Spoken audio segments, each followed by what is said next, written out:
Get us started with the Namaskar, Kumar दादा, विनीता ताई, नीलांजन दादा, वेलकम एवरीबॉडी। कुमार दादा, आप अगर प्रार्थना बोलोगे तो उसके बाद हम शुरू करते हैं। ओम सहना भवतु सहनौ भुनक्तु सह वीर्यं कर्वावहै तेजस्विनावधीतमस्तु मा विद्विषावहै। ओम शांति शांति शांति। हरि ओम श्री गुरुभ्यो नमः। हरि ओम। Great, thank you for getting us started. Kumar दादा, हम लोगों ने ये सोचा था कि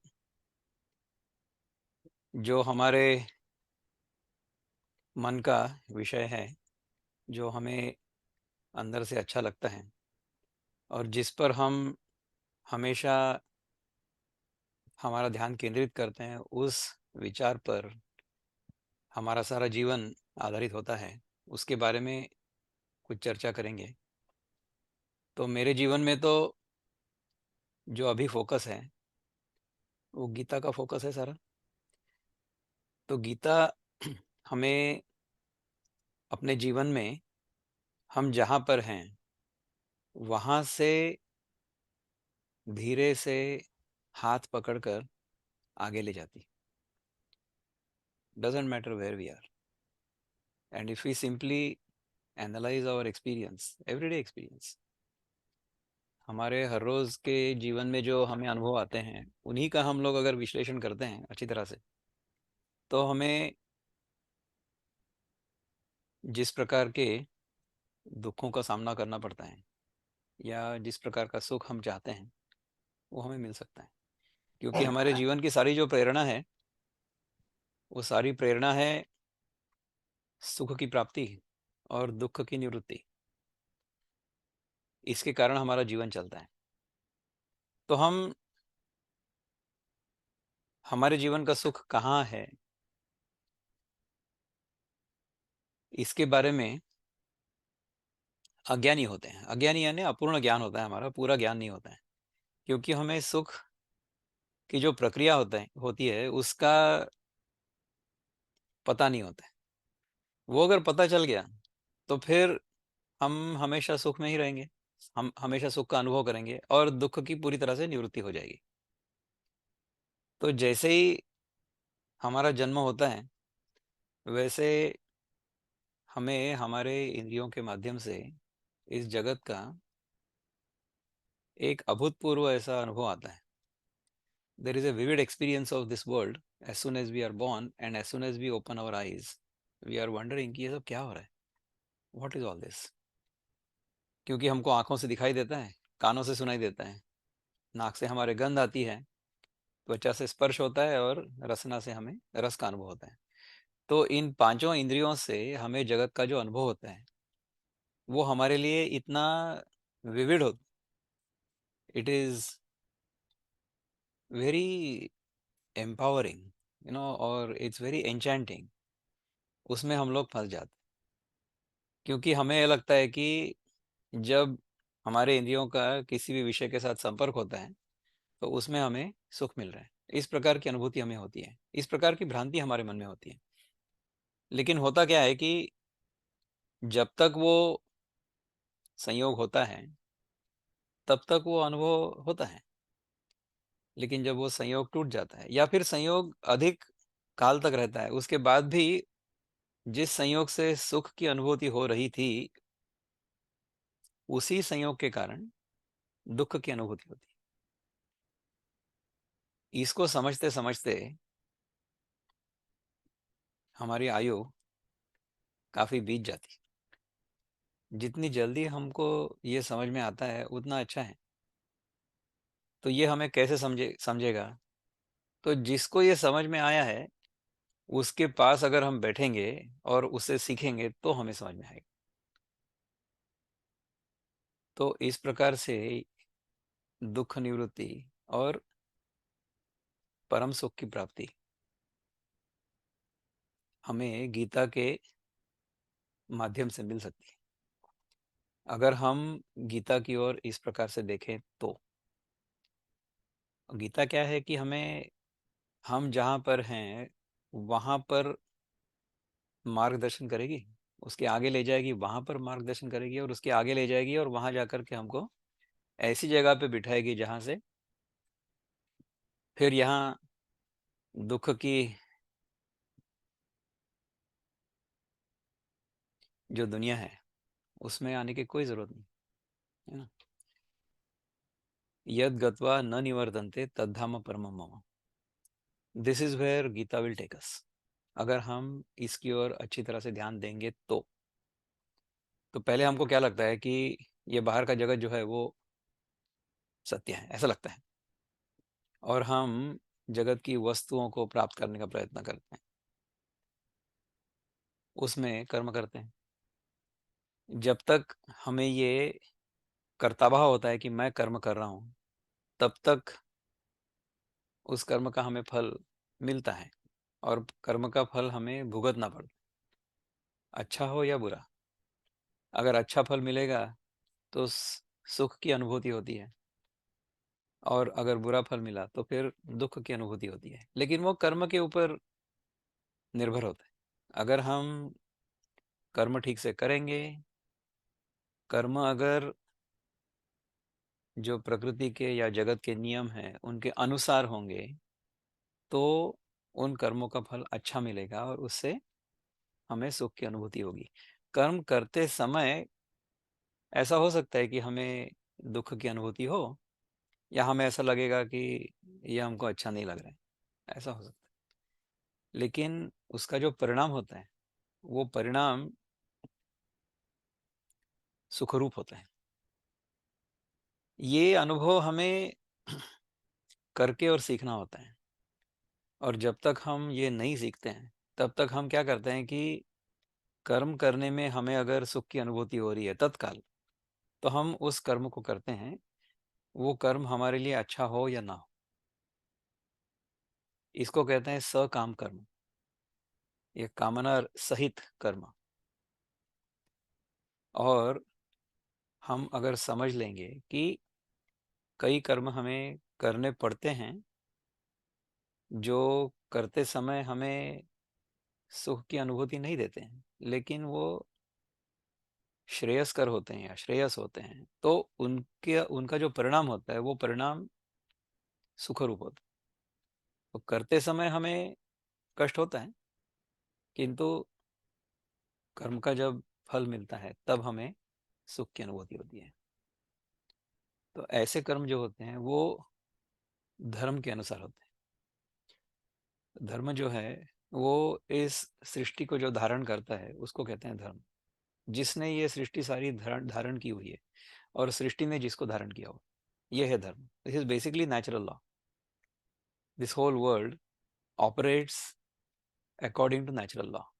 इसमें फिर भौतिक सिद्धांत हैं, लॉज ऑफ फिजिक्स, रसायन शास्त्र या लॉज ऑफ केमिस्ट्री हैं, उसके बाद थर्मोडायनेमिक्स है, आगे और चले जाओ, अभी क्वांटम फिजिक्स तक हम लोग आ गए। तो जितना आप किसी भी विषय का चिंतन करोगे, जितना आप सूक्ष्मता से उस पर सोचोगे, तो आपको एक जगह पर आकर ऐसा अनुभव आएगा कि जो अनुभव करता है और जिसका अनुभव हो रहा है वो दोनों एक दूसरे में मिल जाते हैं। और जब उसकी अनुभूति आती है तभी हमें दिव्य ज्ञान प्राप्त होता है, तभी हमें किसी भी सिद्धांत का आकलन या बोध होता है। अब देखिए कि न्यूटन का उदाहरण ले लीजिए। न्यूटन ने, ऐसा कहा जाता है कि सेब के पेड़ से सेब गिरते हुए देखा, और उस पर उसने चिंतन किया, तब उसे पता चला कि गुरुत्वाकर्षण का कोई सिद्धांत होता है। हमारे जैसा अगर साधारण व्यक्ति अगर होता तो वो सेब उठा लेता और खा लेता, क्योंकि हमको तो वही पता है ना कि अगर सेब गिरेगा पेड़ से तो हमको खाने के लिए हो तो खाओ उसको। हमने जगत को भोग की दृष्टि से देखा है, जगत से मुझे क्या मिलेगा।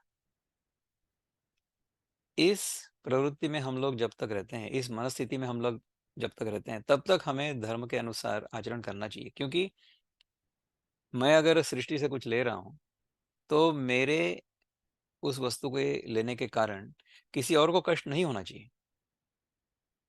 ये है धर्म।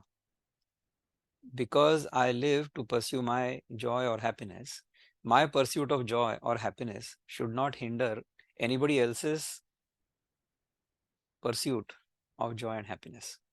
इसको कहते हैं धर्म। हमारे बंधु हैं, बड़े अच्छे मित्र और हमारे वर्ग मित्र, अभी वो निवृत्त हो गए। उनका नाम है सत्यरंजन धर्माधिकारी। ये मुंबई हाई कोर्ट में जज थे। उनका एक भाषण मैंने कभी सुना था। उन्होंने कहा था कि I have the freedom to move my hand only as long as your face doesn't happen to be in the way. To that extent I have freedom. हमारे यहाँ देखो, स्वातंत्र्य की जो परिभाषा है वो हर व्यक्ति अपने अपने हिसाब से लगा। तो मुझे जो करना है वो मैं करूँगा। उसके कारण आप लोगों को कितना कष्ट हो रहा है इससे मुझे कोई मतलब नहीं है। इस प्रकार का स्वातंत्र्य अगर हम लोग अपने जीवन में लाना चाहेंगे तो केओस, एनार्की, इसके अलावा कुछ नहीं होगा। सारी व्यवस्था चौपट हो जाएगी। ऐसा प्रकृति को मान्य नहीं है। इस प्रकार का व्यवहार अगर हम ज्ञानपूर्वक या अज्ञानपूर्वक करेंगे तो हमें उसका दंड अवश्य मिलेगा। अगर हम लोग रास्ते से जा रहे हैं और हमने लाल बत्ती पार कर दी, तो लाल बत्ती पार करने के बाद हमें पुलिस आगे जा कर के रोकेगी और हमसे कहेगी कि चलिए ये चालान किया है, आप इसका दंड भरिए। हमने अगर कहा कि लाल बत्ती पार करना ये नियम के अनुसार नहीं है, ये मुझे पता नहीं है, तो पुलिस क्या कहेगी आपसे? वो कहेगी कि आपका लाइसेंस मुझे दे दीजिए और आप पैदल जाना चालू कीजिए। नियम मुझे पता नहीं है और मैं नियम तोड़ूंगा और उसका मुझे दंड नहीं मिलेगा, ऐसी अपेक्षा करना नियमों के अनुसार उचित नहीं है।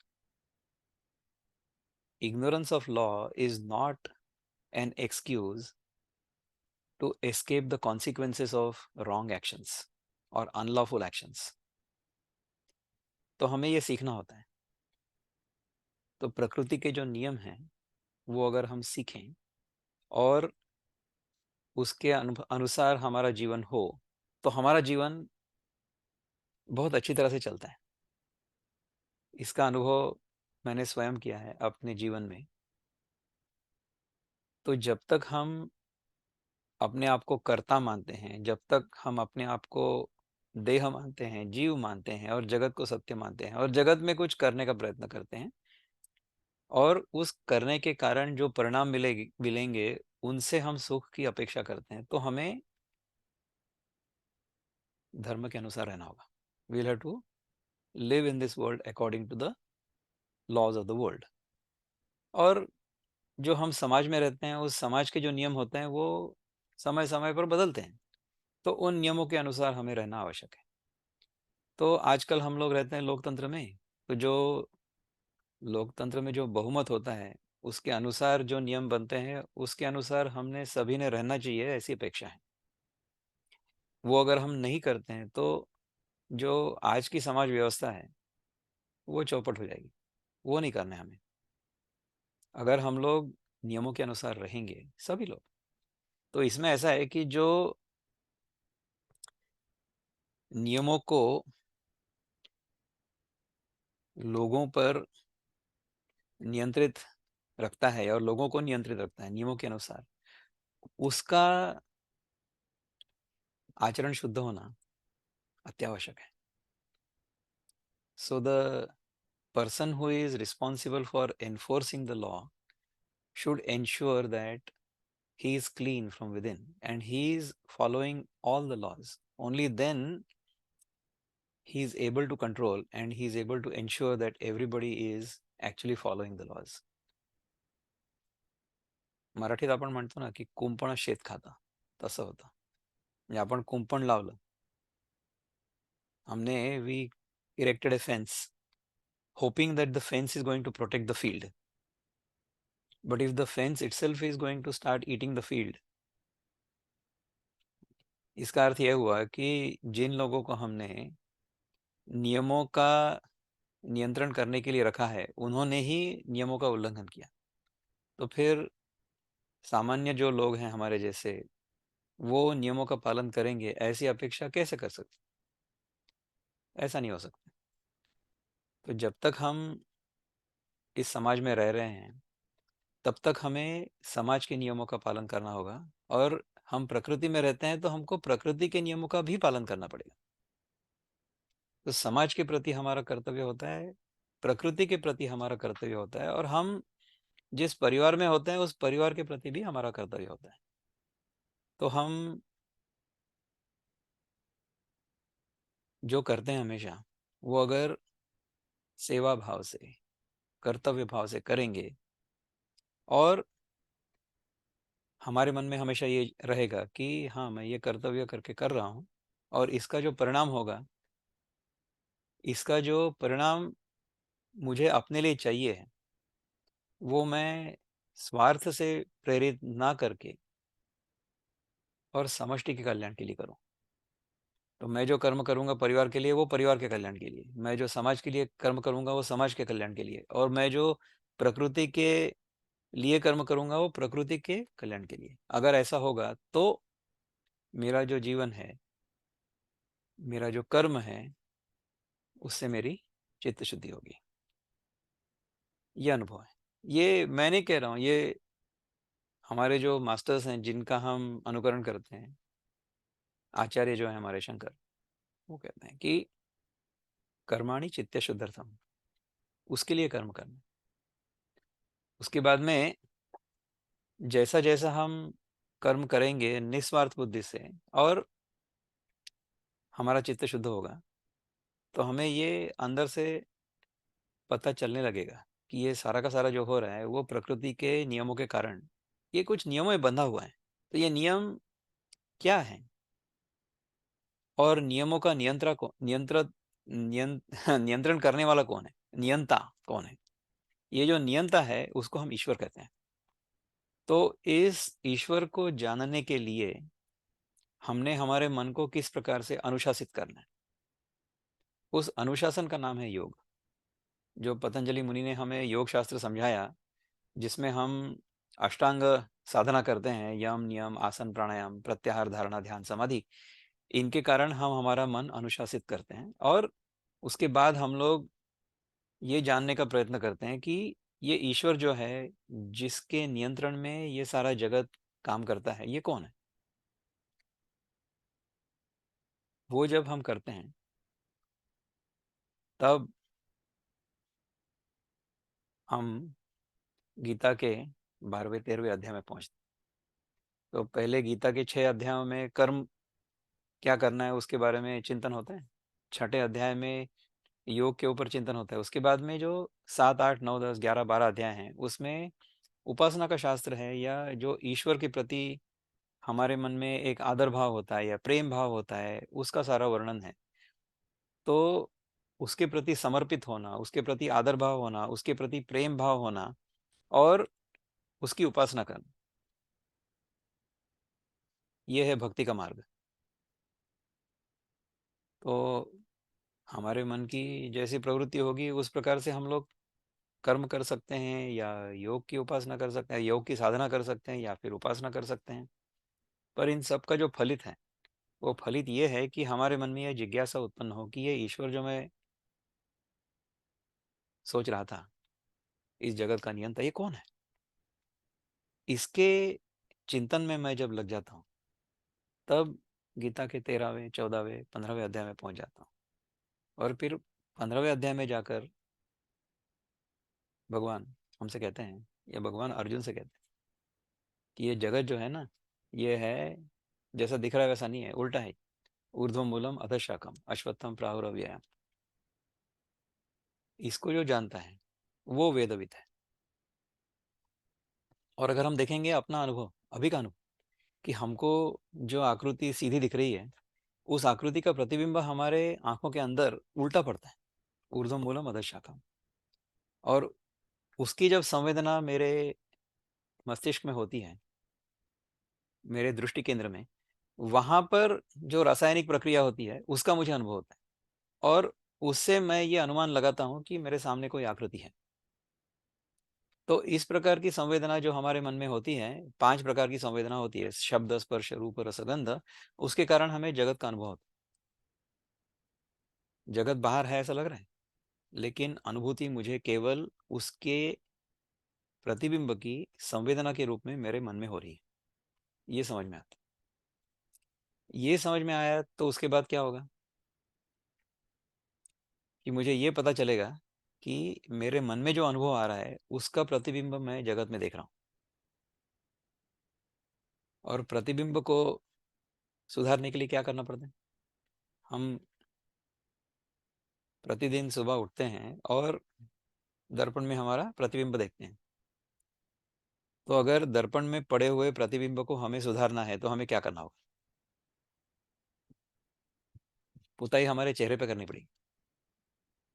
What this means is the change we want to see in the world, since the world happens to be a mirror image of my own mind, I should bring that change in myself first.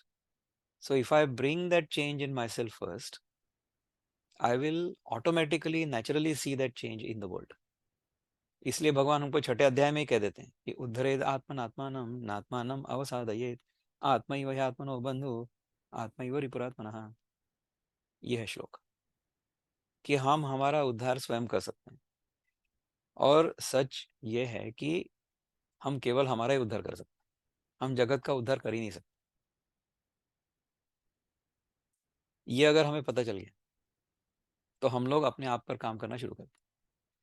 हम इस जगत का क्या स्वरूप है वो जानने का प्रयत्न करते हैं। जगत को जिसने तैयार किया है, जिसका निर्माण किया है, जिसने उसका निर्माण किया है वो है ईश्वर। वो कौन है उसका चिंतन करना शुरू करते हैं।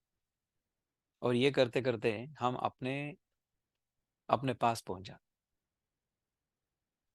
ये है 15वां अध्याय। So once we get there, then we realize what this world is, who this jiva is, who is inquiring what this world is, who is ईश्वर। ये जब हम चिंतन करना शुरू करते हैं तब हमें पता चलता है कि ये जो जीव है, मैं अपने आप को समझ रहा था इंडिविजुअल जीव, ये जीव केवल किसी परिस्थिति विशेष में प्रतीत होता है, हमेशा नहीं होता। ये जब पता होता है, ये जब पता चलता है, उसके बाद में हम द्वैत से अद्वैत तक आते हैं, जिसमें हमें ये अंदर से अनुभूति होती है कि ये सारा का सारा अनुभव जो हो रहा है वो उसी शुद्ध चैतन्य में हो रहा है। उसी शुद्ध चैतन्य में एक अनुभव करता और अनुभव की गई वस्तु, इनका द्वैत अपने आप तैयार हो जाता है, अपने आप तैयार हो जाता है। लेकिन वो द्वैत को सत्य न मान, प्रतीत होते हुए भी, ये है अंतिम अनुभूति। वहां आने के बाद पता चलेगा कि यहाँ न कोई साधक था, न कोई मुमुक्षु था, न कुछ निर्माण हो रहा था, न कुछ नष्ट हो रहा था। जो जीव था वो काल्पनिक था। यहाँ आकर अद्वैत की समाप्ति होती है। न निरोधो न च उत्पत्ति, न बद्धो न च साधका, न बद्धा न मुमुक्षुर्वै इत्येषा परमार्थता। ऐसा कहते हैं अवधूत। हमारे अवधूत नहीं, Ashtavakra ji. This is the ultimate truth. Ashtavakra ji नहीं, I am so sorry. Shankaracharya के जो गुरु थे गोविंदाचार्य, उनके गुरु थे गौड़पादाचार्य। गौड़पाद गौड़पादाचार्य ने मांडुक्य कारिका में ऐसा हमको बताया कि this is the ultimate truth. There is no seeker, there is no liberation, there is no bondage, nothing is created, nothing is destroyed. This is the ultimate truth. इति गुह्यतमं शास्त्रम इदम उक्तम मया नघ एतद् बुद्ध्वा बुद्धिमान स्यात् कृतकृत्यश्च भारत। ये ज्ञान, ये बोध जब अपने अंदर से हो जाता है कि मैं ही वो परम सत्य हूँ, उसके बाद में कुछ कर्म करने की अपेक्षा नहीं। किंतु कर्म होते रहेगा, प्रकृति के और गुणों के अनुसार। प्रकृतेर क्रियमाणानि गुणे कर्माणि सर्वशः अहंकार विमूढ़ात्मा कर्ताहम इति मन्यते, ऐसा भगवान कहते हैं। किंतु जिसको अपने स्वरूप का बोध हो चुका है, उसके हाथों से कर्म अपने आप होगा, उसके अंदर कर्ता भाव नहीं होगा, क्योंकि वो विमूढ़ात्मा नहीं है अभी। He has realized who he is. Karma yoga will happen, bhakti will happen, dhyana yoga will happen. The whole life will become meditative. I will not have to sit down and do meditation. This conversation will also be meditative. This conversation is meditative. इसी प्रकार के ध्यान में, इसी प्रकार के बोध में हम सब लोग हमेशा रहें, यही मेरी प्रार्थना। Any comments, questions? Thank you for listening to me for about 25 minutes. We have another 15 minutes for questions and answers before the recording will stop. Kumar दादा, विनीता ताई, आपण अनम्यूट करा, आपला व्हिडिओ ऑन करा आणि आपण बोलू शकता. मी गॅलरी मोडमध्ये जातो. ग्रेट. 20-25 मिनिटाचं चिंतन अद्वैतावर, द्वैतापासून अद्वैताकडे, गीतेच्या दृष्टिकोनातून, नाही का? आता हे डे टू डे लाईफ में अप्लाय करना, मतलब how to do it in day to day life. तर डे टू डे लाईफ साठी मग आपल्याला पतंजली मुनींनी सगळे मार्ग सांगितलेत ना. So day to day life में क्या है? अहिंसा, सत्य, अस्तेय, ब्रह्मचर्य, अपरिग्रह, यम, शौच, संतोष, तप, स्वाध्याय, ईश्वर प्रणिधानानि नियम. So 10 commandments of life are ahimsa, काया वाचा मन, इनसे किसी का बुरा न करना है न सोचना है.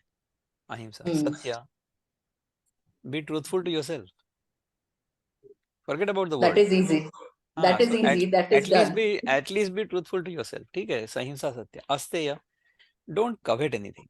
वो तो ईशावास्य उपनिषद का पहला मंत्र है ना, ईशावास्यम इदम सर्वम यत्किंच जगत्यान जगत तेन त्यक्तेन भुंजिता मागृधक्कस्य स्विद्धनम. So let's not covet anybody else's wealth. अपने पास जो है वो बहुत है. Be happy with what you have. Correct. संतोष. तो आने वाला है आगे. तो अस्तेय, ब्रह्मचर्य. ब्रह्मचर्य is walking in the direction of the infinite.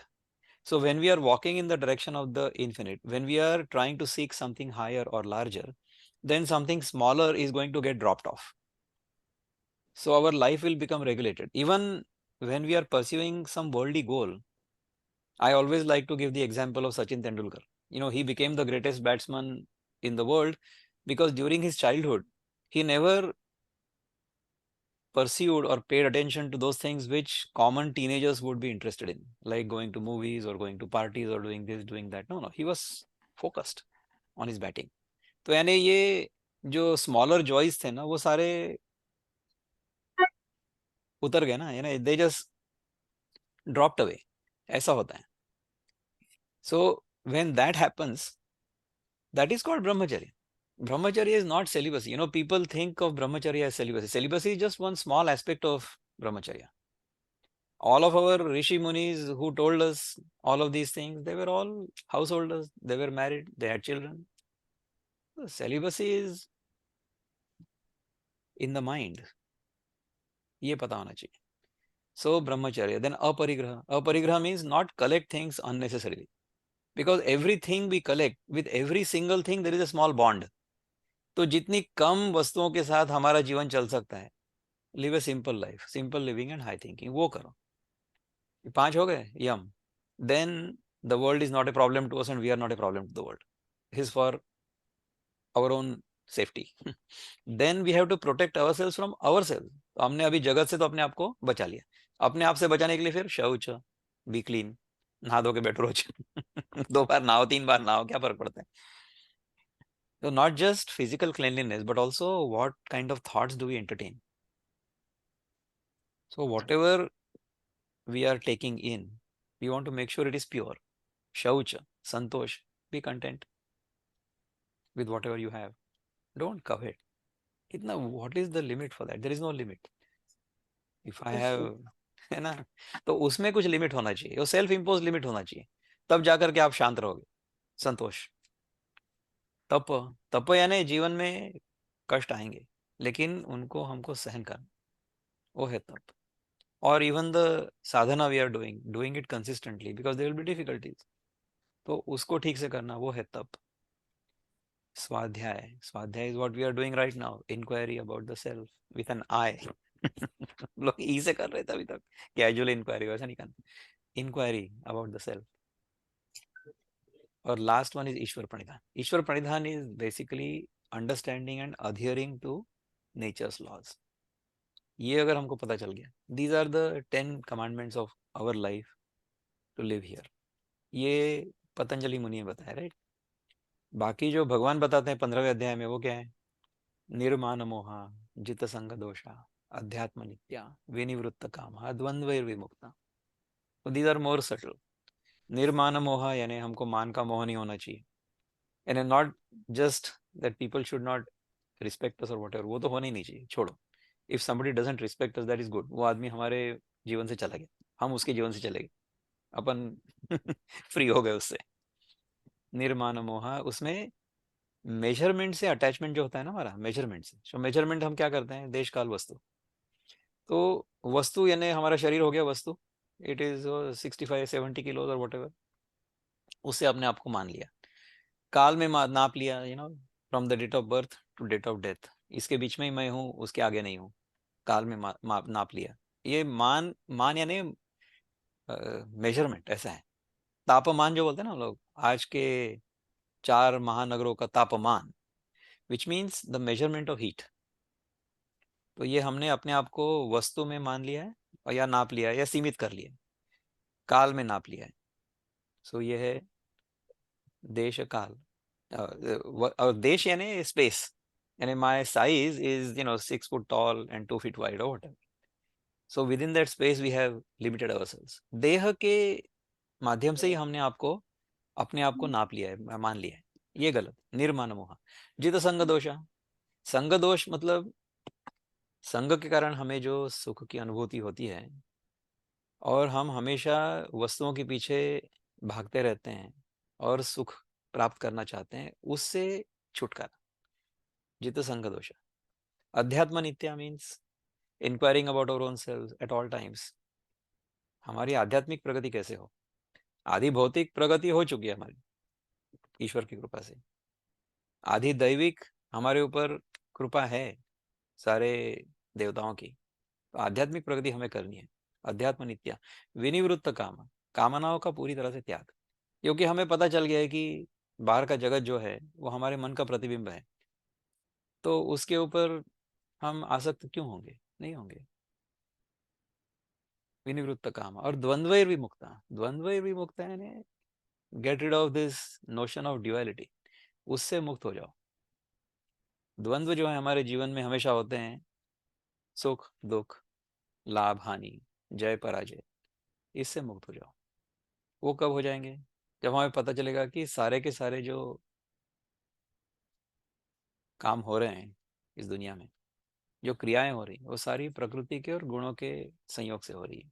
प्रकृतिर क्रियमाणानि गुणे कर्माणि सर्वशः, सारा का सारा प्रकृति में इसी के कारण हो, तो इसमें हमें कर्ता भाव रखने की कोई आवश्यकता नहीं। ये अगर हम लोग करेंगे, that will be good. But तक अनम्यूट बोला, दादा आपने कुछ बोला नहीं, बताओ। एक मैं कुछ बोलना चाहती हूँ, जस्ट हाँ वन बोलिए। थिंग, कि we move around in the society now, whatever you have said, काफी हद तक आई वुड से कि कर सकते हैं, पर्सनली मैं करती हूँ। बहुत अच्छे। हाँ, करती हूँ, बिकॉज थोड़ा अटैचमेंट कम है चीजों से, होल्डिंग का नेचर नहीं है, I am always try to be good to others, nice. मतलब ये सारा है। But when you are moving in the society, you can't avoid meeting so many different people of different natures. Like even when we meet our friends, when they are gossiping, I don't enjoy it. But I sit quietly that time. But I'm a misfit sometimes. But you are a great fit in this group. नहीं तो फिर उस वक्त कितने हद तक because ये होना चाहिए. हाँ, तो देखो, even though things might be going on in your life, you should stay aloof in your own mind. Just smile, don't say anything.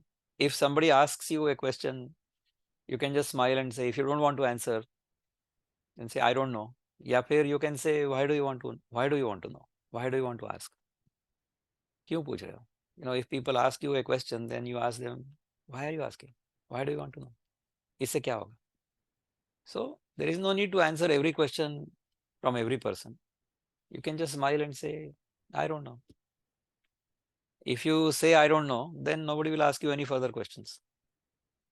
Very simple. And देखो क्या होता है कि हम जब संग दोष से बचते हैं, तो जो दुस्संग है ना, वो अपने आप अपने को छोड़ के चला जाता. So for example, if I am drinking all the time and then if I quit drinking, then the people who enjoy drinking, they will stop inviting me. And I don't have to avoid those friends or parties. They will avoid me. तो दोष मुझसे भाग जाएंगे. तो हमने क्या देखा कि अगर हम हमारे जीवन से कुछ दोष अगर हटा देंगे, तो हमारा जो संग होता है ना, वो हमको छोड़ देगा. उस प्रकार से हमारा अनुभव होगा.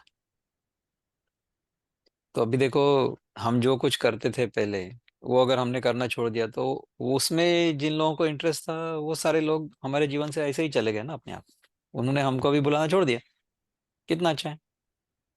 तो हमको जिस चिंतन में रस है, उसमें जिनको रस है, ऐसे लोग हमारे जीवन में आ गए और उनके साथ हमारा सत्संग हो रहा है अभी. हर मंगलवार को होता है. कितना अच्छा है. It's so that not is the that way to. easy. It's it's not not that that easy. easy because your spouse may not be interested in the this marg jo hai. हाँ, it's okay. Then when you have to mix with all sorts of people, okay, तो so उसमें you करो have ना, to क्या keep फर्क on पड़ता है. meeting. हाँ, You keep have on to keep meeting on meeting. And stay So cool. you can't avoid anyone. Don't avoid anyone. हमको तो भगवान ये कहते हैं कि अवॉइड मत करो. तितिक्षा तांस तितिक्षस्व भारत. मात्रा स्पर्शास्तु कौन्तेय शीतोष्ण सुख दुखदा आगमा पाइनो नित्यास्तांस तितिक्षस्व भारत. तो हमारे जीवन में जो प्रसंग आते हैं, उनको सहन करो. जो अवॉइड करना पॉसिबल नहीं है, उसको टॉलरेट करो. और क्या. तो ऐसा अगर हम करेंगे तो अच्छे रहेंगे. निरंजन दा कुछ कहना चाहते थे. हाँ, निरंजन दा कहिए दादा. Yeah, acha, Vikram, you gave a very good perspective about how to conduct our life and karma and dharma.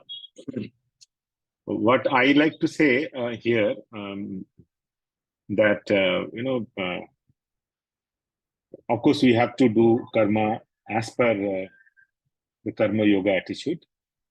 Then only we can do chitta suddhi, because that is the goal. That is why we have to do karma yoga as per karma yoga attitude. Karma as per karma yoga attitude. Because doing karma is not karma yoga. It is the attitude that is the karma yoga. And this aspect about following dharma, dharma actually, as per dictionary, there are some 30-40 meanings. It depends on what context you are talking. But in a very simple term, we can say that dharma is something, what I'm expecting from others, if I have to behave in the same manner. It is the most practical thing. Of course, there are many other etymological meaning like dharan karna, sustain, and all that. So that, like yoga has many multiple meanings. It has got some 20-22 meanings as per the Sabdakosha. Now, when it comes to conducting our life as per dharma, as per karma yoga attitude, and give up this day-to-day life where we are chasing our desires. Basically, what I would like to say, this life that we are living, it is not an illusion. It is not an illusion, it is mithya. And mithya doesn't mean that it is an illusion or it is false. It is very much there. It is just that it is dependent on something else. That is the consciousness. And what this mithya you can call it, it is basically you can call it Vyavaharika Satya. Because that is what the world that we are seeing, this Maya that we are seeing, even we are also part of that Maya, our 5 senses that we are seeing, it is as per that Maya, and it is to conduct our life, because this body that I have got, it is not an illusion, it is very much there. It is that part of that. It is dependent, that's why we say mithya. So in that Vyavaharik Satya, that life that we are living, basic core goal of our life is to be happy. Just everything that we do is to be happy. Even this life that we are trying to protect, this will to live, it is the most strongest urge that anyone has, the will to live. Any living being will have this thing, that will to live. Now, this will to live, what we do, because we get happiness, sukha, and we want to avoid dukkha. We want to go for sukha. Now, what gives sukha, what gives dukkha, and all that, it basically depends on, I would say, our viveka buddhi, because mind, if we say, we have buddhi, we have manas, we have chitta and ahankar, that I-ness. So now this buddhi is the discriminatory power, and this allows us to distinguish what is right and what is not, what is satya, what is mithya, what gives me the actual happiness, one does not give me the actual happiness. Only a human being among all the living species, only us, we have this viveka, and no other living being has this viveka. They are all living by their natural instinct. So that's why there is no papa and punya for other living beings. We have this papa and punya because we have that willpower, we have the karmanya adhikar that we have. So that's what we are saying. So what I personally understand and what I think one should do is to cultivate that viveka all the time. Now, like what I understand, that we have this viveka, vairagya, sadhana, shasta, shatta, satya, sampatti, that is sama, dhamma, uparama, titiksha. And only when we have all this, we can have this mumuksha, mumukshatvam.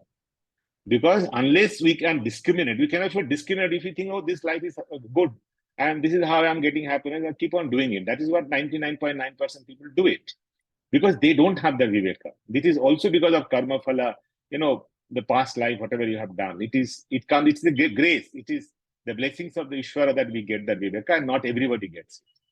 But even this viveka or vairagya or this sadhana, shakta, sampatti, all these have to be cultivated, because the Maya, the Shakti of Maya is so powerful that even a sannyasi who has lived this life of Viveka and Vairagya and others, still they can fall from that. At any point of time, the mind is so strong. So that is why it says that it has to be cultivated all the time. All the time you have to cultivate. So when Vinita, you are saying, that I try to be as good as possible, and also there are conflicts in our life, because there are so many others who are, not in line with the attitude that I have towards my life. But then, I can, Vikram said, that I can always not be part of that. I can cultivate my mind, that viveka, that discriminatory power, to know where I will get associated, where I will have the attachment. Like when you say attachment, basically, attachment is what? The attachment is something for which, if I don't get that, my well-being will be affected. If my well-being is dependent on something, like children, so my well-being is dependent on the children, because the children are not happy, I am not happy. If something goes wrong with them, I am very unhappy. So this is what you call attachment. Like that, we have attachment with everything in this world. So that is what I very briefly wanted to make a comment. Wonderful. Umar Dada, any comments you have? Yeah, Achamade, I would like to say that, you see, each one of us goes through ups and downs in this life. right from the moment you are born Correct. till, what did it start my video? Okay. Right from the moment you are born till the moment you are no more.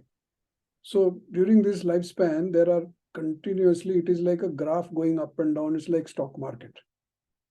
And the stock market type of life, if we have, but then this is regarding the problems that you face.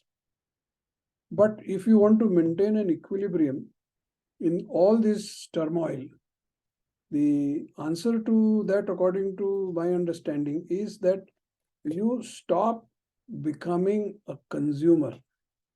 And each day you can ask a question in the evening, what did I do to contribute towards harmony? What did I do to contribute towards, spreading a goodwill atmosphere? What did I learn today myself? So these 3-4 questions, you can add many more questions to this. So if you ask this question to yourself, you will be able to find an answer someday. May not be on the same day, but someday you will find an answer that yes, I am doing something for the betterment of the environment in which I exist. Could be your office, could be your home, could be a company of friends, and things like that.